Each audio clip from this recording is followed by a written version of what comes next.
On October 13th, 1972, Uruguayan Air Force Flight 571 crashed in a remote part of the Andes Mountains. While 33 people initially survived the crash, their ordeal would not be short-lived. You're not going to believe this, but for 72 days, they would be left to fend for themselves in some of the most extreme conditions possible. The plane, a Fairchild turboprop, was en route from Montevideo, Uruguay to Santiago, Chile.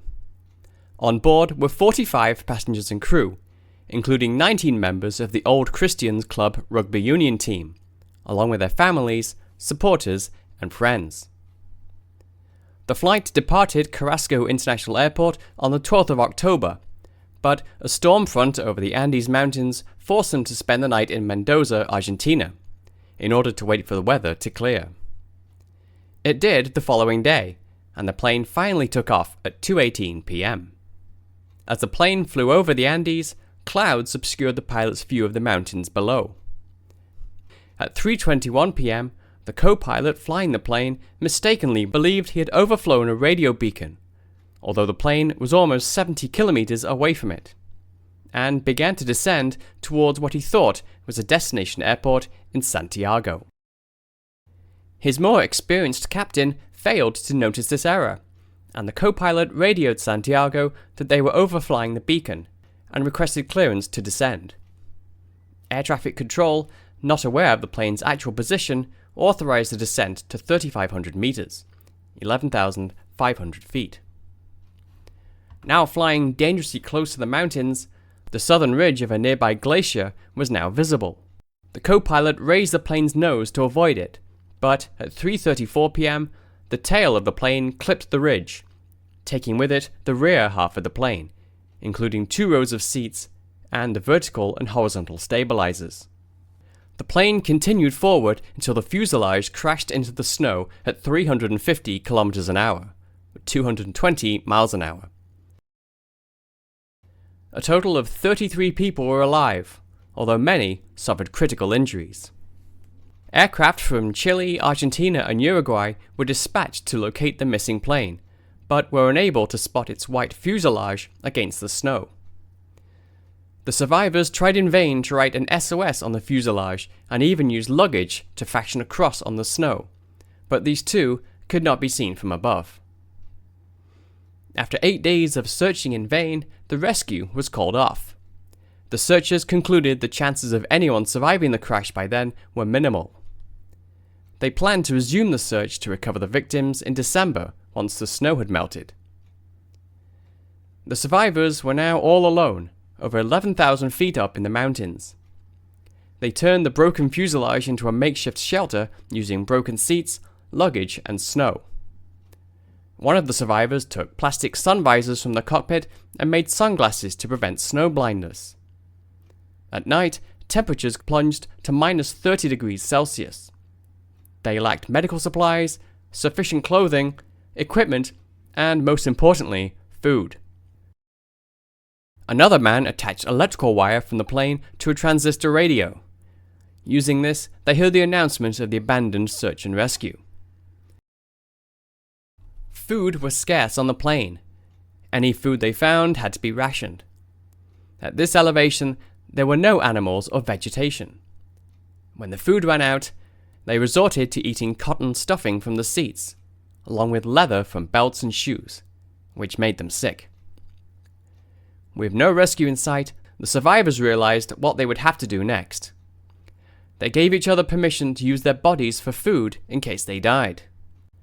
They consumed the bodies of their deceased friends and relatives. Roberto Canessa later described the decision. Our common goal was to survive, but what we lacked was food. We had long since run out of the meager pickings we'd found on the plane, and there was no vegetation or animal life to be found. After just a few days, we had the sensation that our own bodies were consuming themselves just to remain alive. Before long, we would become too weak to recover from starvation. We knew the answer, but the answer was just too terrifying to contemplate. The bodies of our friends and teammates preserved outside in the snow and ice contained the vital, life-preserving proteins that would keep us alive. But could we do it? For a long time we agonized. I went out in the snow and prayed to God for guidance. Without his consent, I felt I would be violating the memory of my friends, that I would be stealing their souls. Around midnight on October 29th, an avalanche struck the fuselage while everyone was sleeping, killing a further 8 survivors. Shortly thereafter, the decision was made for 3 survivors to leave and get help. Such a trip would be impossible, however, without the need to survive the freezing nighttime temperatures. They improvised a sleeping bag large enough to fit all 3 people by using insulation from the rear of the fuselage. They took 3 days' worth of food, but had no rock climbing gear, compass, or map. On December 12th, Canessa, Parado, and Antonio Vizintin headed out of the glacier in search of a miracle. By the end of the 3rd day, however, they realized the trek to civilization was going to take a lot longer. Instead of seeing the green valleys of Chile, all they could see was snow-capped mountain peaks for miles around. To conserve food, Vizintin stayed behind while the others continued on. Parado saw 2 mountain peaks in the distance that were clear of snow, and convinced his friend that this was the way out of the mountains. They continued for 7 more days, eventually finding a river. Continuing along this route, they found more signs of human life, and eventually, some cows. While gathering wood for a fire, Parado and Canessa saw 3 men on horseback on the other side of the river.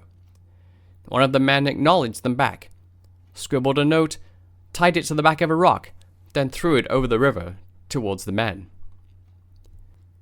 The reply read, "I come from an airplane that crashed in the mountains. I am Uruguayan. We have been walking for 10 days. I have a wounded friend up there. In the plane there are still 14 injured people. We need to get out of here quickly and we don't know how to. We don't have any food. We are very weak. When are you going to come and get us? Please, we can't even walk. Where are we?" One of the men on horseback, Sergio Catalan, read the note, threw the men a loaf of bread across the river, then took off on horseback to get help. On his way, Catalan saw another farmer and told him to take Canessa and Parado to a nearby village. Catalan reached a police station where the news of the crash survivors was relayed to the Chilean army. The next day brought rescuers, and the world would soon learn what these young men did to survive in the Andes. There was a total of 16 survivors. The deceased were buried in a common grave near the plane's fuselage.